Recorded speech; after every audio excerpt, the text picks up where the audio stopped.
On today's episode, we're joined by author, attorney, and historian Dennis A. Brennan, whose bold new book explores the striking parallels between Aaron Burr and Donald Trump. He challenges us to rethink political narratives and examine how history repeats itself. Get ready for a fascinating conversation. The following program is part of the Patriot Broadcasting Project, brought to you by the Scene Projects Podcast Network.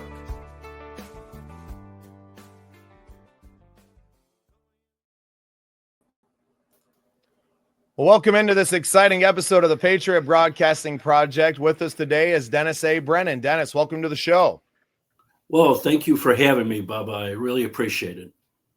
Yeah, well, I was a little unprepared. I thought we were going to do an episode of our other show, The Scene Projects, which is more focused on music and culture. But after being told that I had the wrong Dennis Brennan, that we made a quick changeover. So I appreciate you being a little bit pliable for us today. And I'm really looking forward to hearing more about your new book and getting to know you here. So before we get too far into everything, obviously, we're going to talk about that book and helping you to promote that. But we'd like to know a little bit of your backstory and how we got to here. So the floor is yours, sir. Sure. Well, I've been an attorney for 35 years. And as part of that, I've been involved in local politics, state politics, helping on campaigns, even running some of them. So I have an interest in politics just in general. On top of that, before I went to law school and then somewhat after, I was also a newspaper reporter, edited a small community newspaper, even published a paper down the road. So I have some interest in how the media acts and how you're supposed to act. I combine both of those into this book dealing with both Donald Trump and Aaron Burr because of the similarities of, both how the press acted towards both of them, how history has acted towards both of them, and just the general politics where they came from and, where they went, so to speak. That's my background. I'm still practicing as an attorney. This is my first book. Hopefully there'll be more, but this is the first go around. Fantastic. And love that you kind of have a media background in there as well, and kind of riding that line between the lawmakers and the people who kind of publicize how it is, because we know in this day and age, it's so easy to twist the story and to twist even quotes these days. Everything is taken out of context, and you have to be so careful about who you get your news from and deciphering what it is they're actually trying to tell you. So I'm thrilled to kind of hear your take on all of it, right? Like what is the media's role in the public portrayal of happenings throughout, whether it's politics or it's just the local news and local politics, and all the way up to the national scale. What do you think the media's role in this is? Is it to be a commentator, or should it be just to deliver the news as it is? Yes, it should be just to deliver the news. In college, I studied journalism. So that was my background. Thought I would actually do that.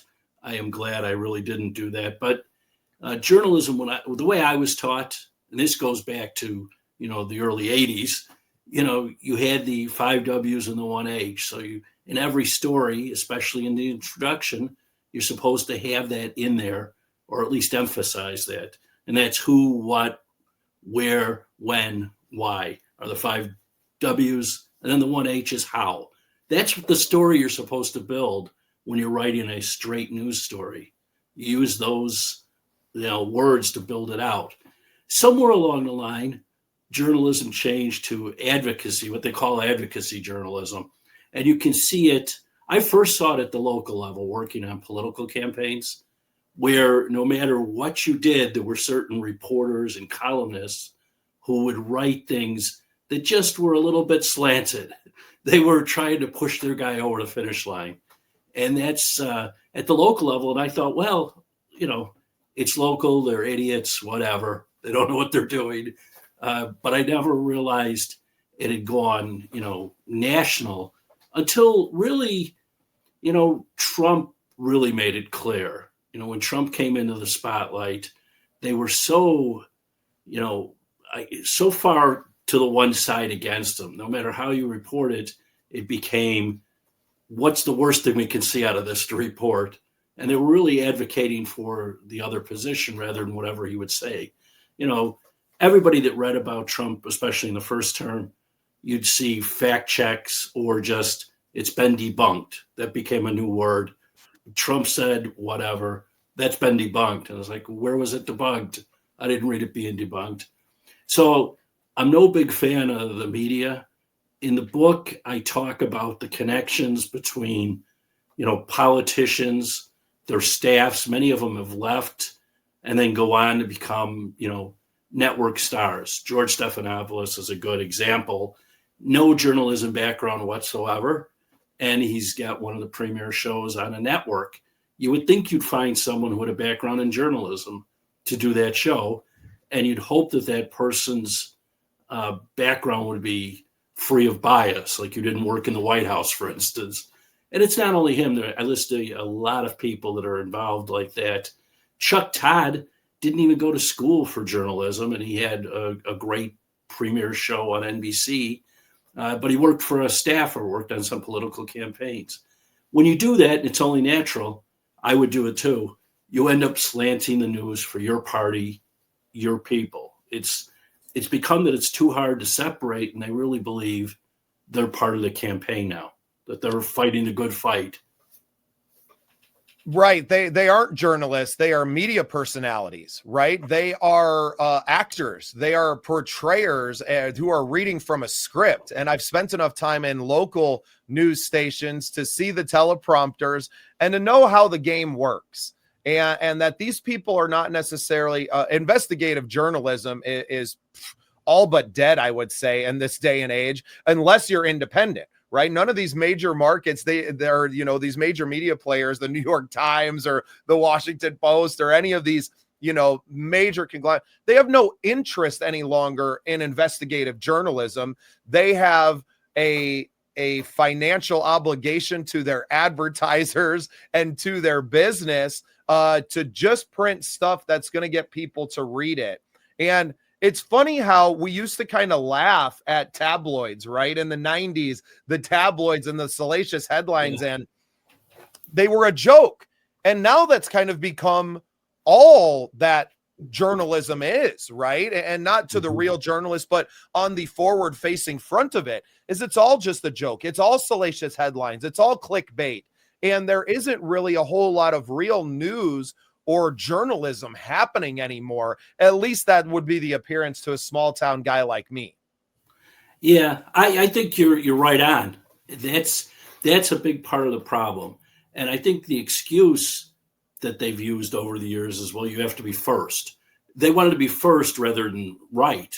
And you would come out with a story. And now it's kind of gone even further where it's your team and my team. And, you'll see certain places where all their sources are coming from one party or the other, and they just buy into it. They don't ask for any proof.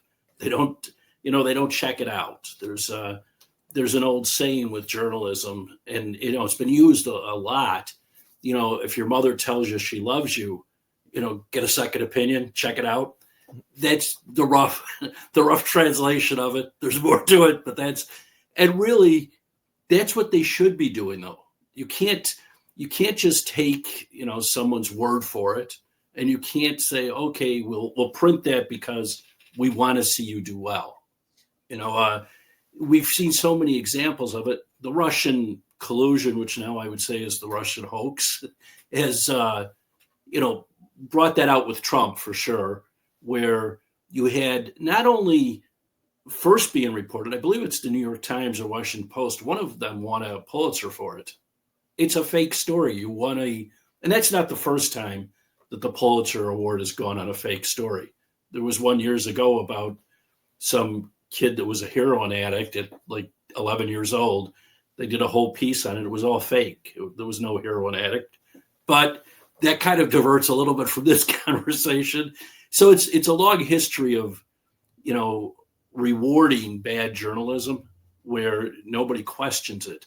And Well, what you have, and it go ahead. degrades the prize, right? I mean, a Pulitzer, if we know that you can just make up a fake story and win this what used to be a very prestigious award, right? Mhm. That we have degraded all of these things that we once held in a much higher regard. And it's very unfortunate because a lot of, journalists work their whole lives trying to attain that. And now it's been not just diluted, but completely denigrated to the point where it would almost be a detriment to a real journalist career to be awarded something that has been tainted in this way.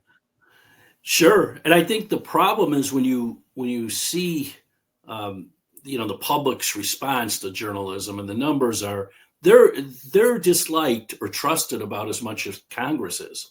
It's really a bad number, and that shouldn't be the case. You should look at it, journalism. We should be able to trust what they're telling us. It shouldn't become what we made fun of, when I was studying it, which was really, oh, what's Pravda putting out in the Soviet Union? It was all slanted towards them. There's no real story there. It's whatever the government has told you. They've done that so many times now that people, I know I do it. I read a story and at first I'll check like, well, who's saying this? And then I'll say, that doesn't sound right. And you start to look and see, is anyone else reporting it? But that's not enough because the New York Times reports it and it sounds outlandish, but they report it and they'll say they have a source. Then the Washington Post reports that the New York Times is reporting and they'll just use that line. It's like, wait a minute, you can't just copy them and say they're reporting it. Nobody checked it out. So you end up with this constant, everybody doing the same story. They're all referring to a source nobody talked to. And a lot of times it's an anonymous source, so it could be just made up. And, or at least manufactured. What we saw with the Russian collusion, it was manufactured, if not made up, where they just created this, file, the dossier, and then all reported on it. Well, that's not the way journalism is supposed to work. And unfortunately, that's why you get these low numbers where nobody trusts the story. And people like me and maybe others will sit there and say, well, that doesn't sound right. Let me do my own research. So I'm researching like I'm the journalist. I've got to find the truth somewhere in there. Well, we don't have time to do that on every single story. We all have our own lives, families, work, whatever, to be doing the work that they were supposed to be doing in the first place. And it's just completely devalued those publications, that loss of trust. And I think they're seeing it now. I think you're seeing a much different tone, especially out of the New York Times over the last year. And, for them, it seemed like as long as the advertising money was coming in, mostly from big pharma, I would assume. And, so you have this whole machine that is running on one side of the political aisle that is only pushing those ideas. And it happened to be some of the largest publications in the world. It put us into really a false world for the better part of a decade, really. I mean, you can I know we're going to point to, Trump coming down the escalator as kind of that point, because prior to that, he was a media darling. They loved him. And I love seeing the clips of him on The View and him with these ladies. And now you listen to how these people talk about him when the man never changed. He didn't change. They did. And it's so blatant to see that. And I'm glad that we brought this over to this network because we talk about it a lot. We mostly focus on our local and state politics. We've had a couple of our South Dakota state representatives on. We've had our U.S. congressional candidate, James Bialotta, on with us to talk about these things that we face at the local level, because in South Dakota, there's really two major news networks across the entire state, and the newspapers are all owned by the same company and the radio stations are all owned by the same. It's very easy for them to create this feedback loop. And with the lack of a lot of independent media, there's maybe our programming and a newspaper called the Dakota Scout that it's spun off from one of the major newspapers because they were tired of not getting to report the truth, right? They were tired of being told, no, this is the company line that you're going to toe, and that's it. And it's just it needs to be, first of all, exposed, which I think, books like you've written now, and some of these equating it to history. This isn't the first time we've seen something like this. So I'd love to take this opportunity to kind of get into really what your book is about, and telling people that this isn't the first time that these major publications in the United States, they may have different names now, of course, but this play is as old as our country. It is, and that's interesting. When I started researching on the book and realized some of the things I didn't know, and even though I studied journalism, I don't know if that's an indictment on my own ability to educate myself or my school, or just in general, maybe it's not something that was really taught in great detail. But back in the days of Aaron Burr, there was something called the party press era, where the political parties or the members of the party, the top guys, owned the newspapers. And obviously, you had Democrat papers, Republican papers, and you didn't have the other media at that time. You just had newspapers. But yes, they were very slanted, and they would do the same thing they're doing now. So we've had a return to that time with how many people will tell you they hate CNN or they hate Fox, and you can almost immediately say, well, I know which way they vote, or they'll just have different understandings of an event that happened. And it was the same way then. So, Burr had to deal with that. One of the guys who was his, I'd say, enemy is Alexander Hamilton. They had the duel. Hamilton started the New York Post, happens to still be around. But there were many papers. Hamilton had allies. One of the guys that prosecuted Burr, Davies, had a paper out in Missouri. So these papers were spread everywhere, and they were all funded by the political parties, which is kind of fascinating because while we moved to more supposed capitalist ownership and trying to make money, we still have that party, influence on our media outlets. I mean, Fox News really started, I think, because the other networks were slanted too far to the left. And Roger Ailes saw an avenue where you could get a lot of conservatives, and they do get a lot to watch their shows. And I think, when you look at it that way, that's really not how journalism is supposed to be. But we see it again now with a lot of podcasts that have popped up over the last 5-10 years. We've seen, X. Well, it used to be Twitter. As Elon said, we are the news. In some ways, that's true. A lot of people get their news now on social media, and a lot of it is being broken on there. Now, you're also running into the problem of, on your feed, you might see somebody who's just spreading total lies, but that's not any different than what you do if you pick up one of the major newspapers and you read it. I get the Chicago Tribune delivered to my house, and I'll start reading the story, and I'm like, where did they come up with this? It's the opinion of the writer is in there. And this is supposed to be a hard news story. And you might not get to the real facts until page, 6, where you turn it over. And that's a problem if you're a reader. But it's not something totally new. They had the party press era. They got to the point where it was a little better. Journalism, I think, had improved. Maybe the best time for journalists was, around Watergate, where you actually had them breaking news stories. And when you look at, a show that's still on, 60 Minutes, those that are old enough to remember it when it started would say that was a hard-hitting news show. They had a lot of news stories and investigations and so forth. Now it's hard to watch it. It's very biased.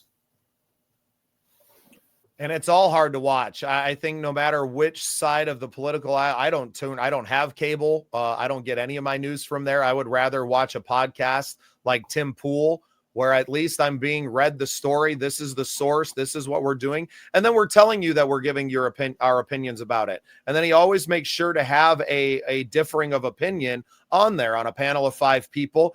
I would say that the show is kind of modeled almost around what Bill Maher's show used to be, right?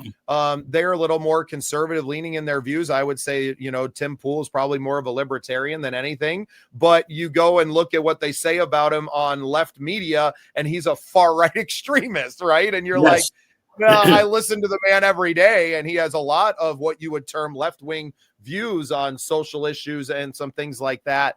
But you've swung the pendulum, and there's only so many times you can call someone a racist and a bigot. And I think that play is kind of worn out. It's not working anymore. The cancel culture isn't working anymore. And now, unfortunately, it seems like the left, the far left extremists are just going to turn to violence. And we've seen an increase in that over the last the last month has been unreal, with the assassination of Charlie Kirk, with attacks on ICE facilities around the country, and to the point where now we have National Guard that are being sent out in these cities to defend people that are trying to do their job to get these tens of millions of illegal aliens that were let in under a previous administration out of our country. I think that it all has to start from there. And the way that it's all being spun in the media and how it is emboldening regular, citizens to go out and to commit acts as atrocious as murder is just beyond me. And it is all fueled and driven by a media and by news publications that aren't reporting on the news whatsoever. No, I agree. And I do think, it's terrible. Obviously, the Charlie Kirk assassination really hit home for a lot of viewers, a lot of people out there, because, we see it on video for one thing. He's famous for doing these college campus tours, and everything you're doing is being videoed by your own people, but also other people have their phones up thinking they're going to get him to say something, good or bad. And it's terrible when you see it. And then you start realizing why this man, and I'm not going to call him a kid, because to me, that's the cop out when someone's, over 20, actually over 18, but when you're 22, you should know better. Sorry. You don't go around shooting people, because you're upset with what they said. It really is an attack on freedom of speech in its worst form. It's bad enough that you see other attempts, Donald Trump twice, the idea that they're going after some of the Supreme Court justices. And it's just, it's the worst type of assassination attempts. You're trying to stifle the opposition instead of, not that there's a great assassination attempt, and all these people have some mental illness problem one way or the other, but to try to shut down free speech, it doesn't work anyhow. I mean, I don't understand how they think taking a gun and shooting Charlie Kirk is going to stop people from talking about the issues that were important to him. Well, it's terrorism. It is an act of terrorism, because you are trying to silence the masses by making it very evident that we will kill anyone who is going to speak up and what was such a shame about Charlie. And I hope that his death, his murder on national television and the reverberations of that are that more people want to have real conversations, because that's all he was doing. And for people that get out and to call him all of the racist and the bigot and all these things that I've heard, is like, you've never watched any of his clips from these college campuses.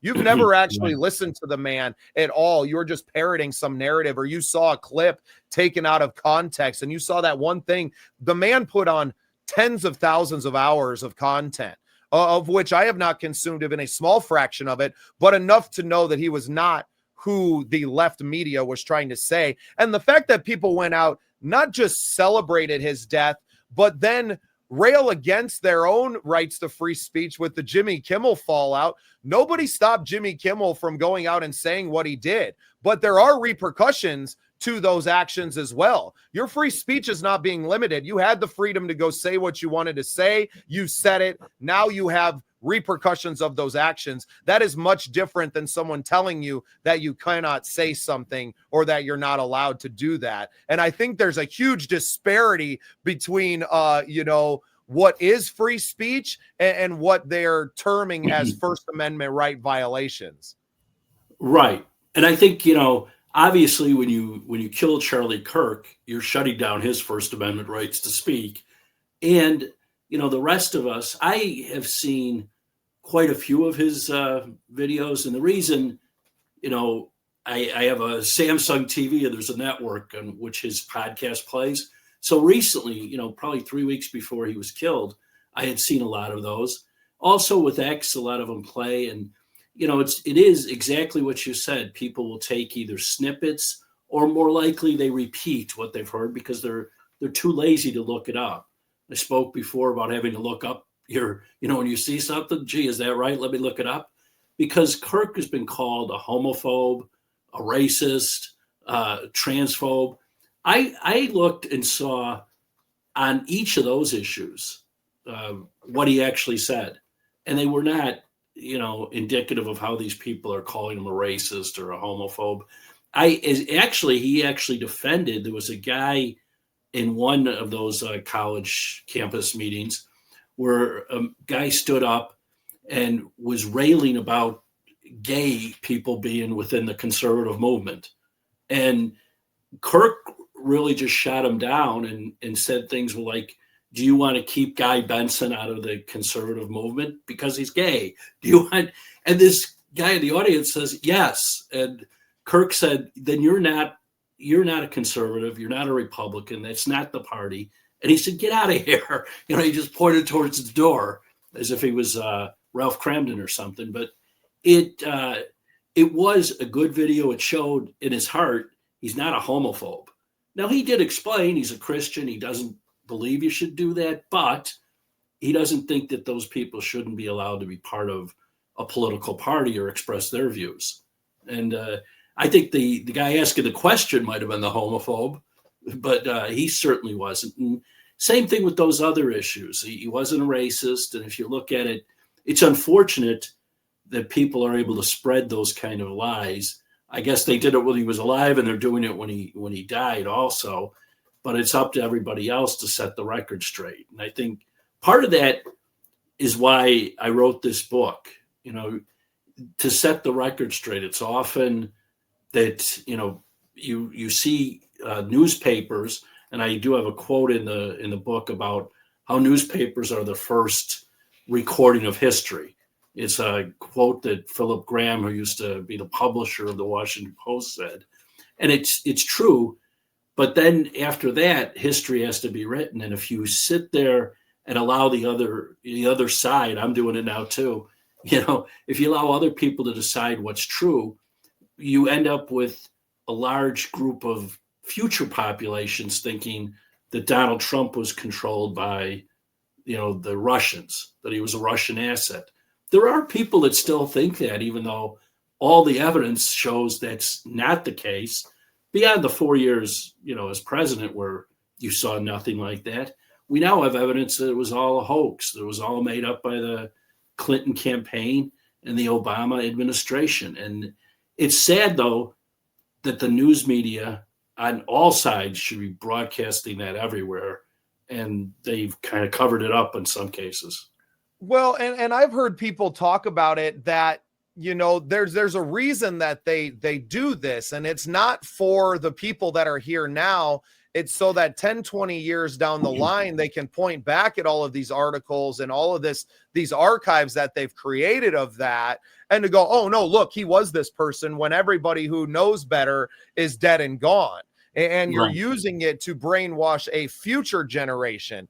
And it's why books like yours and more archives that tell the truth are so important. In many ways, podcasts have become an archive. And I think a lot of people who maybe believed what the left said, that had the willingness to challenge that idea and to go and to actually watch Charlie, in Charlie's own words, realized and for the first time maybe had their eyes opened up to what the propaganda machine on the left side of the media is, because everything that Charlie said is on tape. It's out there. You can't take snippets of everything. And if you're willing to go explore, then you're going to discover the truth. And I think that's why podcasts are so important. And I know now, I think even more so how important they are, because they are our own archive of the truth as it was, and without the spin and without the inclinations of a few advertisers or, whatever it may be that drives that business and keeps these publications afloat. Well, that's exactly true. And I think, we touch upon that in the book on how the media has changed. And I think that's the pushback that we're seeing now with the podcasts and other things. With the book, you look at it, Aaron Burr is a good example of how history has done him wrong, basically. And there's a few people. I mean, I started this book researching it because a friend of mine wrote a book just about Aaron Burr. And this friend happens to be a Democrat Party consultant. He's run congressional races. Bright guy. We disagree on some political issues, but he asked me to read it. I did. And a few weeks later, he came back to the office and said, "What do you think?" And I said, "Well, I think I didn't know all this about Aaron Burr, but more importantly, I think you missed the story. How they treated Burr is how they've treated Trump." Now, he didn't buy into that. He looked at me like I had two heads or something.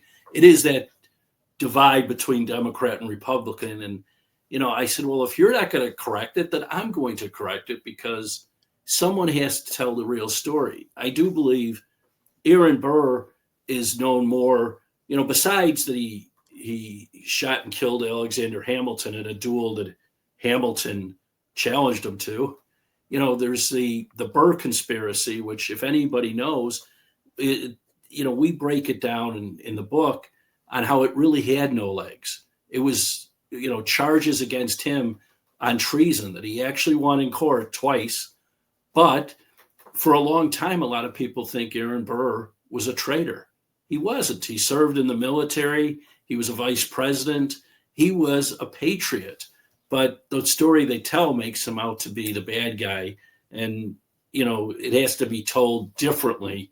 And the same thing for Donald Trump. If we go on 60 years or 100 years, people look and go, well, Donald Trump was the guy that was controlled by the Russians, and they fixed the election, and all these things that we think have been debunked, at least in real time, will carry on for future generations. So that's part of why we need, stuff recorded. We need stuff in books where the real story's told, because that is history. Incredible stuff, Dennis. Where can people find the book now? I'll have you plug the name and everything for us. Yeah. And I want to thank you for your time today. It's been a great conversation. Well, thank you. The book is called DC Swamp Strikes Back, Aaron Burr, Donald Trump, and Their Similar Battles. This is how it looks. And it is available on my website, which is authordennisbrennan.com. It's also available in 50 other locations. I don't know all of them, but I do know Barnes & Noble is one and Amazon is another one. You can get it in hard cover, paperback. There's an e-version or Kindle. So there's many ways to get it. But the easy way is authordennisbrennan.com, and it's on sale now. Fantastic. Well, Dennis, I appreciate you taking the time to write the book. And I appreciate you taking a little time for us today to come on the show as well, sir. Thank you for being part of the scene. Well, thanks for having me. I appreciate it.